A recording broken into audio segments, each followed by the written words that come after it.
публікацый пра Беларусь у міжнародных і замежных медыа, тым менш было людзей, гатовых далучацца да тых акцый, якія мы рабілі. Падзяка усім журналісцкім арганізацыям, як нацыянальным, так і міжнародным, Літоўскаму саюзу журналістаў, шведскім калегам, польскім. Это толькі тыя, з кімі я уласна абмяркоўваў тое, як можна дапамагаць праз сваіх палітыкаў, праз нейкі ціск на рэжым Лукашенка, праз публікацыі ў іх нацыянальных медыа, пра тое, што адбываецца і з Беларусю, і з беларускімі журналістамі ў нашай краіне. І, канешне, вось менавіта журналісцкая салідарнасць – гэта тое, што ўражвала.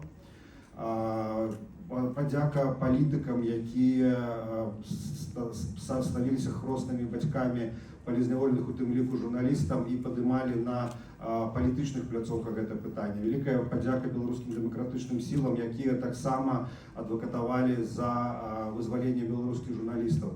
І вось агулам такое намаганне, спробы разам зрабіць усё для таго, каб не толькі журналісты, а ўсе палізняволеныя апынуліся на волі, гэта салідарнасць на даволі высокім узроўні. Ксенія таксама займаецца